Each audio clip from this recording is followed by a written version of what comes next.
안녕하세요. 방금 소개받은 이상훈입니다. 반갑습니다.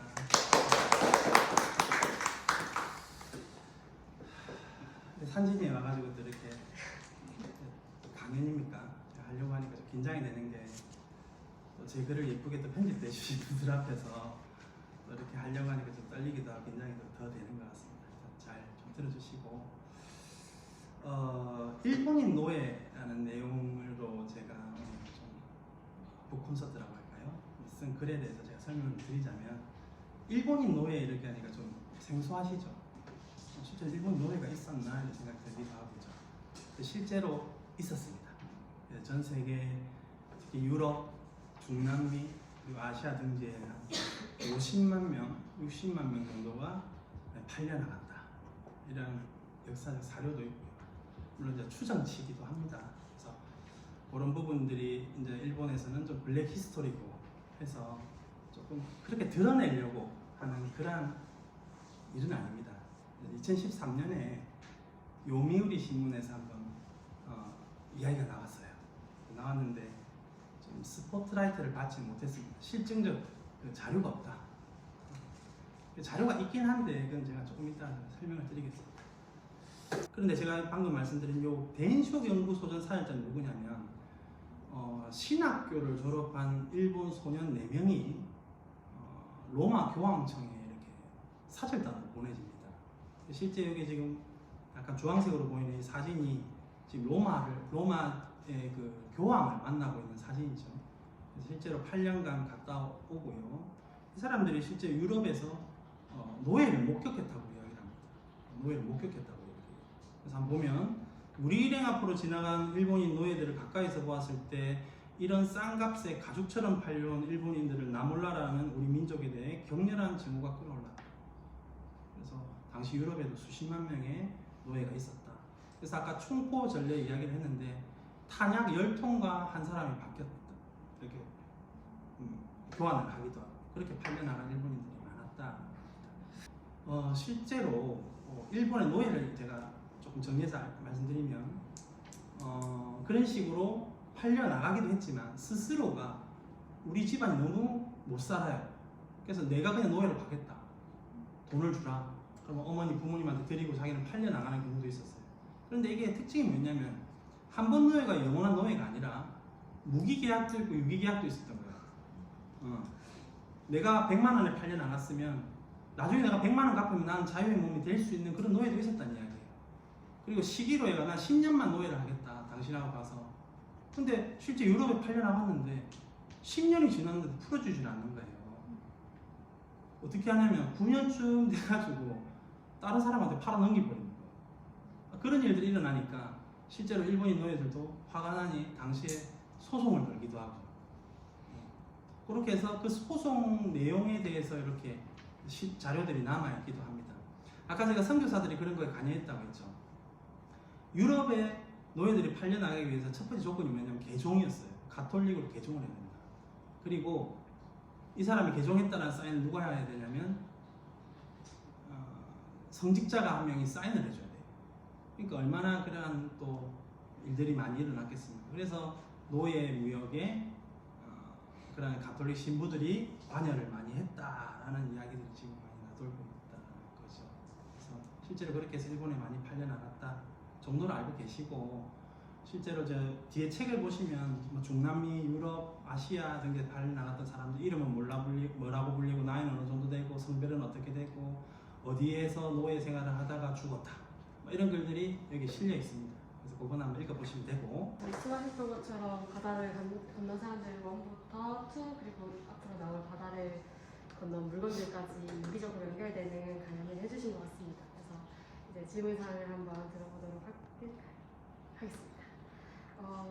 포르투갈 상인이 은을 4개로 중개무역을 했다고 하셨는데 네. 그 중개무역을 한국도 할 수 있었을 것 같은데 하지 못했다면 그 이유가 알고 싶다고 하시네요. 실제로 다행히도 그 포르투갈 한포 외교 또는 그런 선교사들이 당시 조선에는 들어가지를 않았습니다. 들어가지를 않았고 임진왜란이 일어났죠. 아까 말씀드린 도요토미 히데요시가 일으킨 전쟁입니다. 그래서 임진왜란 때 실제로 토요토미 히데요시가 지시를 내려서 제1선봉장에 섰던 이름이 혹시 고니시 유키나가라고 하는 장수가 있습니다. 그 사람이 가톨릭 신자였던 거예요. 그 사람 동상을 보면 여기 이렇게 십자가가 걸려 있어요. 지금도 보면. 그 사람이 이 부산을 통해서 이렇게 조선 땅을 밟고 이렇게 정벌을 하기 시작을 했고, 실제로 그 임진왜란 중에 그 사람이 어디에 머물고 있었냐면 진해에 머물고 있었어요.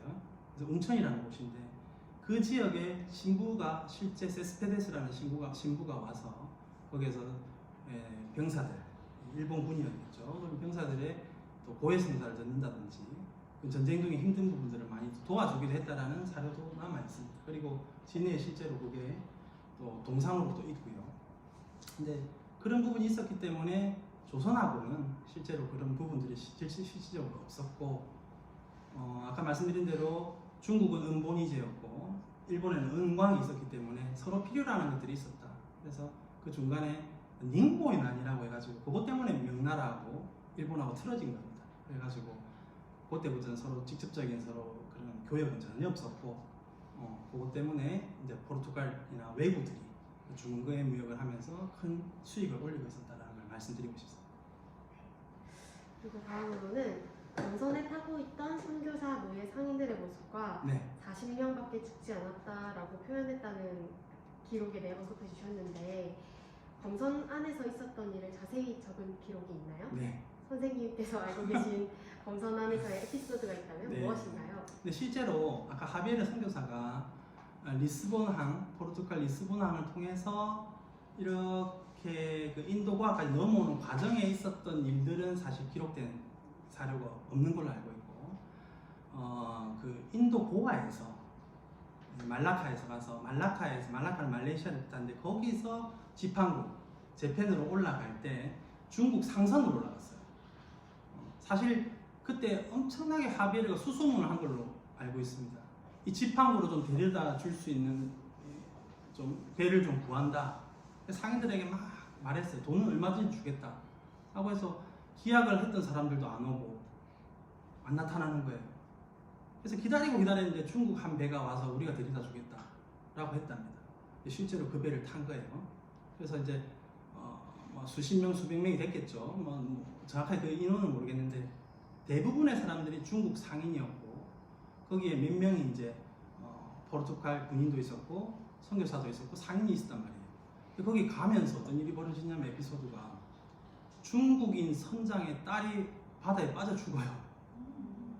엄청난 일이라 버린 거죠. 그러면서 그 배는 어떤 분위기였겠습니까? 거기서 제사를 지내기도 하고 선장은 매일같이 울고 통곡하고 이런 일이 일어났다고 하는 거예요. 그래서 그때 당시에는 뭐 샤머니즘 같은 그 미신들이 많이 있었는데 우리 딸이 왜 죽었을까? 그걸 뭐 제비뽑기를 해가지고 탁 뽑았다고 합니다. 배 위에서.